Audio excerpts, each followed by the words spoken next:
Gue boleh peluk lu dikit lu. Boleh. Kita Waduh, luar biasa. Lu 1 bulan lu keluar berapa? biaya sekolah ya itu per tahun sekitar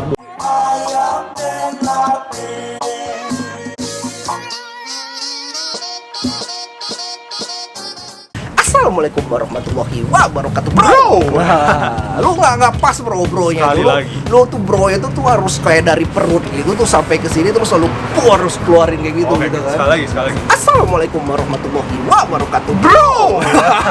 Gitu. Jadi sekarang kita ini sama channelnya anak rantau nih sama Bang. Halo. Waduh, mantap. Ini adalah channel yang gue nonton dari sejak dulu kala nih, bro. Ini channel inspirasi gue. Lu kalau misalnya anak rantau, lu kalau nggak subscribe ke YouTube gue, bro, nggak tahu lagi, bro ya. Ini kita sekarang mau wawancara nih tentang gimana caranya sekolah di Amerika sampai sukses di Amerika kayak gini gimana. Jadi gue bakal nanya ya. sekolah di Amerika belum sukses. Belum. Baru sekolah. Akan sukses, bro. Mudah-mudahan. Akan sukses, Alhamdulillah, bro. kan. Ya udah, lu nama panjang lu siapa? Nama panjang gue. Ya. Sekarang sebenarnya nama gue Gabriel Bak. Ini menarik juga. Nama gue Gabriel Baki kan sekarang. Tapi pas gue lahir tuh karena bapak gue orang Mesir. Ah, serius lu? Iya, nggak tahu kan. Serius lu? Namanya Gabriel Alaidin Muhammad Abdul Baki Abdul Galil. Oh gitu. Tapi karena kepanjangan mau ngisi formulir apa nggak pernah muat kan, Iya. akhirnya dipendekin gitu, dipotong Gabriel Baki aja nama depan nama belakang. Oh, jadi panggilan lu Baki gitu ya? Iya, aslinya kalau misalnya Mesir gitu kan harus nama bapak, nama kakeknya, Iya, buyut, bener. ada urutannya gitu Iya, kan. benar. Jadi Baki aja biar simple gitu. Oh, oke. Gitu. Nah, ini dari si Bro Baki, bro. Gue boleh peluk lu dikit lu. Boleh. Bro, Kita ya. Wah, luar biasa. dari gua nonton video dia loh sampai sekarang ketemu ya. Iya, besar ini benar kayak dream come true gitu, bro. Dream Ya. come true ya.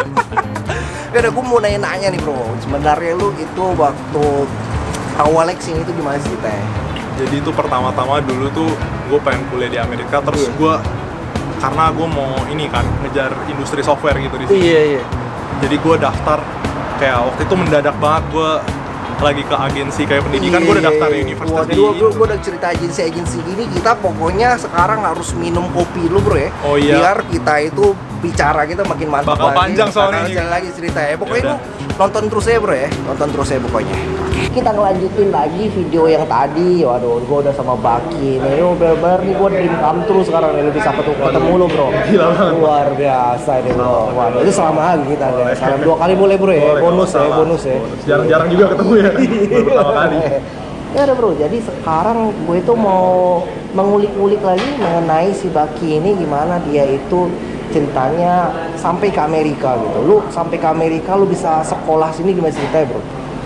Lu ceritain zaman lu sampai dari SMA gitu. Jadi biar nih teman-teman gue semua nih, anak-anak YouTube semua pada tahu semua. Jadi dulu tuh gue sebenarnya nggak kepikiran sama sekali mau kuliah di Amerika gitu. Gue cuma mikir kerja. Dulu gue mikirnya kalau nggak jadi pengusaha, kalau nggak pengacara, udah 2 itu aja. Oh, oke. Tapi kayak gue nyari-nyari, gue tertarik sama industri software gitu di sini. Iya. Jadi kayak menit-menit terakhir gue pikir ya hajar lah belajar software engineering ke Amerika gitu. Gue ke agensi, ini ada nih tempatnya sini. Anjing deket banget sama Silicon Valley, gue juga kaget kan. Iya. Kayak padahal gue tahu areanya, tapi gue tahu industrinya, tapi gue nggak kepikiran mau kuliah di situ. Gue lah ini pas banget gitu ada. Ya udah gue mikir-mikir bentar. Terus habis itu emang dari dulu bokap gue tuh maunya gue kuliah ke luar negeri, tapi gue malas ini dulu aja. Oke. Soalnya bokap gue juga ya begitulah maunya. Ya udah gue pikir kalau ke Amerika sini boleh nggak, Pak? Bokap gue langsung boleh, ya udah aja. Ya udah gue mikir lagi. Padahal tuh udah keterima berapa universitas gitu di Indo. Lu udah kepikiran dari zaman dulu SMA gitu? Lu kepikiran gua itu mau kuliah gua mau engineering, gua mau coding, mau segala macem gitu. Dulu tuh gue programming cuman hobi, baca-baca buku gitu, nanya-nanya teman menarik gitu. Iya. Tapi kalau buat karir gue selalu mikirnya kalau nggak pengacara, pengusaha gitu. Iya. Cuman kayak tiba-tiba aja 3 bulan, kayak 6 bulan sebelum kuliah gitu, karena emang dari dulu gue udah ngikutin industri software juga, terus makin lama makin tertarik gitu loh. Jadi gue pikir ada opportunity ke Amerika dikasih sama agensi, gue liat-liat akhirnya ya hajar aja gitu kan. Iya. Jadi bener-bener ganti jalur gitu. Iya. Ganti jalur, ya udah gue ke agensi, diurus tes IELTS segala macem, udah dikirimlah ke luar negeri kuliah di community college. Sebentar bro, gue memang kalau misalnya gue wawancara gue suka motong-motong ini Nggak, bro ya. santai. Siapa tahu gue nyeritainnya ada yang kepotong-potong. Iya, gitu. makanya gue pengen tahu dulu agensi lu tuh agensi apaan bro? Namanya Sun Education. Sun Education. Sun Education, jadi dulu di ruko dekat sekolah gue ya gue datang aja gitu Iya. sama nyokap gue gitu kan. Mau kuliah nih di luar negeri yang bagusnya, terus habis itu kan gue juga ditanya kan mau kuliah di luar negeri mau di mana, gue kayak nggak tahu. Iya. Terus habis itu dia yang mana nih, ya udah gue pikir aja Amerika, gue asal ngomong karena gue mikir Iya. Amerika perekonomiannya paling maju, jadi kesempatan paling baik situ. Iya. Terus mau jurusan apa? Gue mikir kalau di Amerika masa hukum apa pengusaha gitu kan atau bisnis gitu kan nggak mungkin dong, kayak Iya. itu kan harus kayak kurang pas gitu. Ya udah gue pikir kan computer science atau software engineering. Iya. Oh ini ada nih yang bagus, tak ditunjukin langsung di situ. Iya. Terus kayak gue, wah ini selama ini yang gue ikutin gitu. Iya. Iya. Dan gue emang kayak hobi coding tuh mulai SMA gitu. Iya. Mulai kayak baca-baca buku PHP gitu, Java. Iya. Terus habis itu gue pikir ya boleh gue banting setir.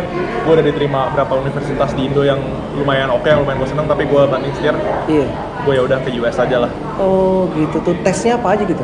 Tesnya IELTS doang sih, cuman kasih IELTS sama kasih rapot doang. Rapot juga nggak usah gimana-gimana banget, biasa aja juga udah oke. Berarti lu emang udah jago lah ya bahasa Inggris ya dari dulu lah ya? Bahasa Dulu. pertama gue bahasa Inggris. Oh Dulu serius nggak lu? bisa bahasa Indonesia. Oh serius lu? Serius. Bokap gue kan orang Mesir sebenarnya. Iya iya. Bokap gue bukan orang Indonesia. Nah Jadi itu lu penonton juga nggak tahu. Iya iya iya. Nah. Itu penonton nggak tahu. Tadi gue udah cerita lu kan. Iya, iya. Tapi penonton belum tahu. Jadi Iya. bokap gue tuh orang Mesir. Iya iya. Jadi pertama gue diajarin bahasa Inggris dulu. Terus mau sekolah semua orang bahasa Indonesia, gue nggak bisa bahasa Indonesia. Diajarin lah bahasa Indonesia sama nyokap gue. Soalnya nyokap gue kan orang Indonesia gitu. Iya iya. Ya udah, jadi bisa bahasa Inggris, bisa bahasa Indonesia dari kecil gitu. Oh oke oke oke oke. Itu sih. Terus sekolah lu gimana? Lu berarti sekolah internasional dulu gitu? Awal. Enggak sih, gue di National Plus di Santa Lorenzia dari dulu. Oh. Jadi dari SD gitu yang dulu bapak gua kan ekspat gitu kan, orang luar mau dikuliahin JIS tapi ke Pondok Indah kan macet, bisa sejam lebih jalannya, terus mahal juga, biayanya tuh mahal banget dulu Buat apa? buat sekolah di JIS, apalagi kalau nggak disponsor gitu kan. Jadi akhirnya ya udah Santa Lorenzia aja gitu kan. Oh oke oke oke oke oke. National Plus lah, dia bukan internasional Iya gitu. iya iya iya. Terus habis itu gue ya udah kan, tadi nyampe daftar, gue masuk community college namanya Foothill College. Banyak juga orang Indonesia yang ternyata di situ. Oke oke oke. Jadi community college tujuannya tuh kayak buat Nggak, persiapan. ini ke skip nih bro, sorry nih bro ya. Oke. Nah, nih ke skip Oke, dikit lu bro, potong aja kalau Iya, gua. Gua mau tahu bro, bayarnya berapa bro awalnya itu bro? Waktu lu kesini. Community kuliahnya. Iya kagak, lu waktu ke agency itu. Oh, gue nggak bayar agency. Agency jadi nerima duit dari sekolah yang di sininya di Amerika. Jadi gue nggak bayar apa-apa. Gue cuma bayar buat tes IELTS doang, itu ya paling berapa ratus ribu gitu, nggak nyampe 500.000. Jadi agency nggak ngambil duit dikit pun dari lu? Cuman buat tesnya doang. Oh buat tes dia. Tapi komisi dia dapat dari sekolahannya. Oh gitu, jadi dia itu dapat dari sekolahan sini, tapi lu itu nggak deal sama dia bayar-bayaran gitu. Nggak. Berapa tuh bro, kira-kira bro dari awal bro? Boleh kan bro ya? Dari Maksud maksudnya gua apa? bayar lu awal masuk ke sini gitu, awal masuk ke sini gitu. Agency apa di US ya? Agency mah di US deh. Agency kan masuk kan IELTS ya paling gue lupa sih, paling 500.000 gitu. Iya mas, ribu Tapi IELTS itu ya. cuma biaya tes doang, Iya. kayak buat dapat sertifikat. Oke. Tapi buat komisinya diambil dari Amerikanya, dari universitas di Amerikanya. Oh iya iya. Terus habis itu di Amerika waktu itu sekolah 3 bulan tuh sekitar 3.000-4.000 dolar per 3 bulan. Per 3 bulan. Per 3 bulan tuh 3.000-4.000 US dollar. Oh. Karena community college, makanya itu udah termasuk lebih murah gitu. Oh iya, oke oke oke. Makanya gue nyari yang murah kan, yang murah Iya, dulu. iya, benar. Terus emang banyak orang Indonesia juga. Ya sebenarnya kayak ya lebih mahal biaya hidup sih, kayak Iya, iya. sewa tempat tinggal gitu. Iya, iya, benar. Makan juga lumayan. Berarti lu sekolah. Makanya bentar, makanya kayak tempat tinggal makan Iya. makan mahal, makanya gue bikin itu video makan $1 sehari. Iya bener bener Biar bener. murah, biar bisa sehari makan $1 Iya, doang gitu. bener. Itu pertama gue bikin itu karena itu gue kesel. Gue beli Cheetos, bayangin gue beli Cheetos $2,5, gue pikir gila ini 30.000 rupiah Iya. satu Cheetos kecil loh. Iya bener. Di Indo kan paling 1.000-2.000, gue udah lupa lah. Emak lu nggak ngomelin tuh bro, lu makan ini tuh, makan $1 Nah, doang. dimarahin. Katanya jangan separah itu juga lah. Gimana mah bokeh gitu. Begitu. Udah ya. Tapi lu jago ya masak nasi goreng ya? Gue lihat ya kemarin. Nggak jago lah, jago ngurangin bahan-bahannya aja. Bahannya dikurang-kurangin ya. Iya iya iya. Oke Mau mungkin. oke terus cerita lagi itu. udah kuliah di community college. Di community college itu gue 2 tahun. Iya. 2 tahun gue lulus, gue lanjut ke universitas namanya San Jose State University. Iya. Tapi itu gue pindah major. Dulu gue computer science namanya. Terus sekarang gue pindah software engineering. Mirip kan namanya kan? Iya, benar. Soalnya waktu itu tuh computer science minimum IP-nya tau kan GPA? Iya. IP minimumnya buat masuk pas tahun gue 3,7, soalnya rame banget. 3,7 gila banget kan? 3,7 paling tinggi 40. Buset. Jadi 3,7 out of 40 gitu. Ya gue gak nyampe waktu itu gue GPA maksimum berapa sih? Hah? GPA maksimumnya 4,0. Pak Mono lu A semua tuh ya? 4,0 A semua. Minimumnya 3,7 buat masuk dulu. Iya. Gue CS-nya computer science yang gak terima, tapi kan ada pilihan kedua software engineering dapet. Karena San Jose State itu bagus kayak di daerah sini, terus habis itu kayak koneksi sama industrinya kuat, jadi ya gue ambil lah software engineering ini. Oh gitu, jadi lu software engineering terus habis itu berarti lu ini gitu ya, apa namanya, dari community college terus software engineering ini berarti ada kayak registrasi lagi tuh awalnya lagi? Ada registrasi namanya transfer gitu dari community college. Berapa tuh bro? Oh, itu transfernya nggak bayar tapi ya bayar sekolah, biaya uang univnya aja gitu. Uang universitasnya tuh kebetulan karena gue state university lebih murah daripada UC atau private.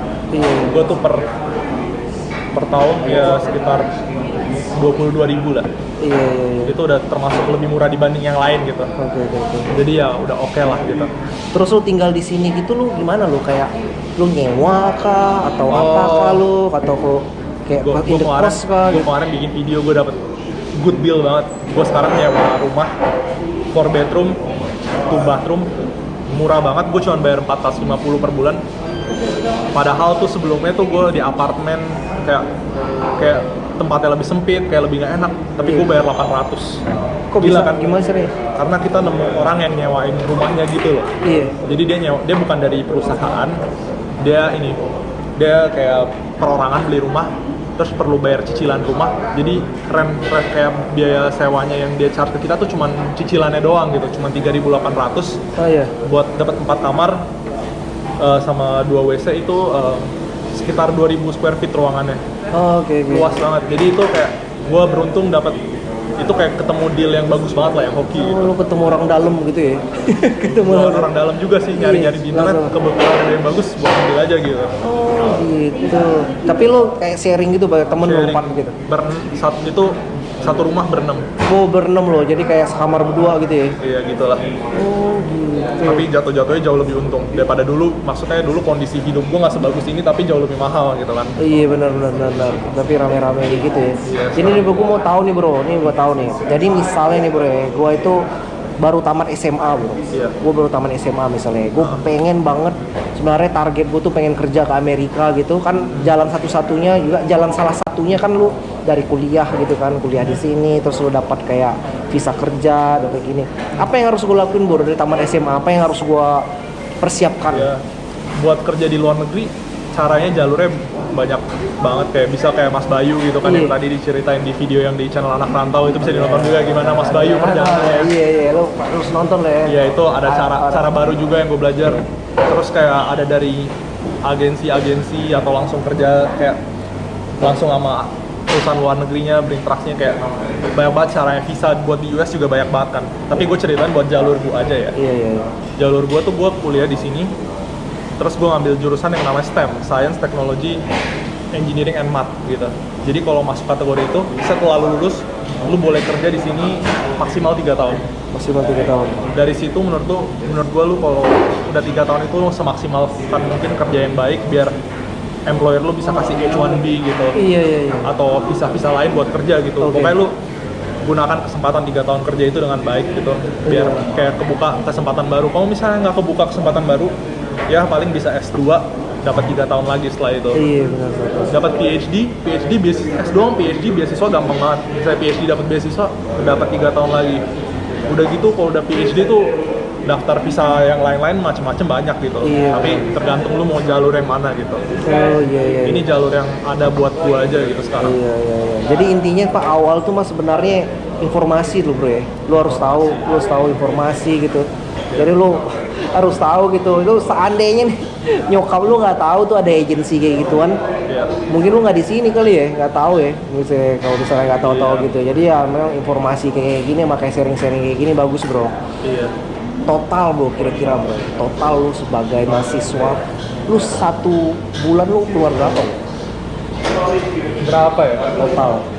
Termasuk nggak termasuk beasiswa, nggak termasuk biaya sekolah ya? Iya, termasuk ya biaya lu bagi 2 deh. Lu biaya sekolah sama biaya kehidupan lu. Biaya sekolah ya itu per tahun sekitar 22.000 22.000 setahun. setahun. Kalau misalnya hidup termasuk tempat tinggal sama makan dan lain-lain, ya kalau hidupnya normal 1.500 lah per bulan. 1.500 per bulan. Oke. Ya kalau mau hemat setengah mati, waktu itu gue pernah rekor makan sebulan tuh cuman 60 atau 90 dolar gitu. Oke. Itu Berarti gue makan yang murah-murah banget tuh. itu udah sama tempat tinggal lu ya. Berarti lu sekolah itu kira-kira kalau sebulan kalau gua bagi 12, kira-kira lu keluarnya kayak 2.000 gitu ya. Benar Iyalah, 2.000 iya. ya buat sekolah, buat tuition lu. Iya. Buat tempat tinggal lu kira-kira ada habis lu 1.500. Iya. Berarti lu kira-kira 3.500 ya. Iya. Kira-kira ya. Kira-kira. Ya udah, berarti semua nih teman-teman nih Hidayat Squad nih harus planning nih dari sekarang nih. Harus planning dari sekarang untuk bisa sekolah ke sini. Tapi gue pernah denger bro ya, tuh bisa nggak sih lu kayak kerja gitu sembari di sini gitu untuk kayak ngeriangin beban gitu? Bisa. Option pertama, Iya. lu bisa kalau di community college lu 2 tahun kuliah, lu bisa ambil yang namanya associate's degree. Jadi itu lu dapat kerja setahun. Jadi kalau lu bisa nemu kerjaan, lu bisa kerja setahun, dapat gaji ya yang bisa lumayan ngebantu lah. Lu kerja dulu setahun sebelum lanjut ke 2 tahunnya lagi. Iya. Itu option 1. Option 2 tuh bisa summer intern. Jadi kalau bulan Juni gitu mau magang itu bisa juga. Oh gitu. Terus option yang ketiga, ya setelah lulus lu dapat 1 sampai 3 tahun kerja di sini tergantung jurusan. Oh, oke. Nah nih, ada nih salah satu nih dari temen Hidayat Squad yang nanya nih bro, gue bro. Jadi kalau gue itu kerja di sini, itu mungkin gak sih gue itu, kalau gue itu sekolah di sini, mungkin gak itu kayak kerja kayak di fast food gitu, kayak lu jadi waiters, sembari gitu bisa gak sih bro? Sebenarnya lu Iya. kalau mau curang bisa, tapi secara hukum Amerika nggak bisa, dan kalau ketahuan bisa dideportasi, dan udah ada beberapa korbannya gitu. Oh gitu. Bisa, cuman ada juga teman-teman gue yang kerja di restoran Cina gitu, yang pembukuannya diumpetin gitu, dia kerja jadi waiter gitu, lumayan membantu. Oh jadi sebenarnya itu ilegal, jadi nggak bisa legal lo kerja. Kayak lu minta ini gitu, minta kayak visa pelajar, lu ngambil part time gitu, nggak bisa Part gitu. time boleh, tapi kerjaannya harus dalam kampus. Kalau di luar kampus udah ilegal. Oh gitu. Kecuali ada lagi kalau lu ambil kelas buat CPT, itu harus related sama jurusan lu. Iya. Dan itu lu bisa urus gitu sama sekolah lu, tapi tetap aja kayak lu harus izin sama sekolah. Tapi itu agak susah. Tapi ya makanya gue bilang di Amerika tuh sebenarnya menurut gue tuh sistemnya lumayan kompleks ya menurut gue ya. Kayak banyak banget pilihannya. Kayak bingung juga kalau A, B, C gitu, kayak banyak gitu. Tapi kalau misalnya asal lu datang sini, lu student, terus lu kerja di restoran, lu diterima. Kalau ketahuan lu bisa dideportasi, jadi ya lebih baik hati-hati gitu. Oh. Tapi ada aja yang nggak ketahuan ya, dapat Iya, duit iya, santai iya. gitu. Atau lu juga kayak jalanin bisnis yang kayak antara lu aja gitu ya, antara temen-temen lu gitu. Gue catering, gue kan ada bisnis catering kan. Iya. Itu ya untungnya lumayan lah, sekali catering gitu lumayan lah gitu, enak, kayak cukup buat duit jajan gitu. Itu boleh, itu juga nggak ketahuan, soalnya juga bayarnya lewat aplikasi namanya Venmo gitu. Oh, I see. Jadi ya terima santai aja gitu. Biasa sebenarnya kalau penghasilan lu nggak lebihin 2.000 dolar, pemerintah nggak ngusikin sih lu ngasilin duit gitu. Cuman secara hukum kalau lu mau kaku nggak boleh sebenarnya.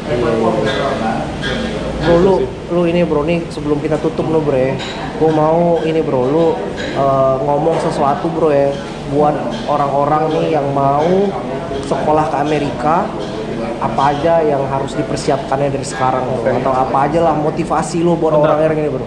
Sebelum itu gue mau kasih tahu juga, gue sekarang kayak kalau buat nanya masalah magang, gue juga sekarang sambil magang di perusahaan. Iya. Perusahaan karena terkait sama jurusan gue, perusahaan VR kayak namanya virtual reality, namanya virtision.com gitu. Jadi bisa dibuka websitenya virtision.com. Gue lagi ya sambil kerja di situ lah. Itu part time. kayak part time sambil sekolah, tapi ya itu karena ini aja kayak belum dibayar, ntar dibayarnya bulan Juni gitu lah ya, makanya boleh. Oh, oke, jadi ada tambahan juga bro ya. Ya lumayan lah buat masalah magang itu. Jadi sebenarnya kalau buat magang aturannya kompleks gitu, case by case-nya tuh kompleks menurut gue ya, kayak panjang, harus dibahas satu video gitu. Iya benar. Panjang banget. Tapi lagi-lagi kalau misalnya lu udah kuliah ke Amerika, lu udah turun ke sini, intinya tuh lu ngomong sama, lu pasti di sekolah lu ada counselor, kayak ada international student counselor, lu tanya aja ke dia jelasin semua. Itu pokoknya ntar semua udah terbuka buat lu pilihan-pilihannya, jadi lu datang aja ke sini, ntar pilihannya bakal dijelasin, lu nggak usah terima dari gua langsung gitu. Tapi kesempatan kerja di sini kalau udah kuliah banyak lah gitu. Oh iya. Begitu aja. Oh, mantap. Yang penting lu udah kesini, kesempatan kerja banyak. Caranya gimana, A, B, C, D, E, F, G sampai Z-nya, lu tanya counselor lu, baru lu pelajarin di situ. Iya. Tapi ya jadi tenang aja, kalau lu kuliah di sini, kemungkinan lu kerja di sini gede, tapi jangka waktunya nggak terjamin, mungkin 3 tahun doang gitu. Mantap bro. Thank you so much bro semuanya nih. Waduh, thank you so much bro. Terima kasih juga ya. Terima kasih ya. Ya udah bro, ntar lu kalau mau nonton videonya dari anak Kato bisa langsung ke anak Kato bro ya. Akhir kata, thank you so much. Assalamualaikum warahmatullahi wabarakatuh. Nah, sekarang gue penasaran lu kerja di Amerika tuh gimana sih caranya? Di Amerika. Ya, Amerika. Tuh gue udah cerita bro. Gue cerita di channel lo. Jadi semuanya nih buat teman-teman gue semua nih, anak Hidayat Sport semua nih, dari Pak Somali, lu langsung masuk ke channelnya Anak Rantau, udah ada di description di bawah. Lu harus nonton bro, gitu ya. Gue terangin. Ceritanya Mas Bayu Hidayat nih. Oke, thank you so much. Thank you, bye.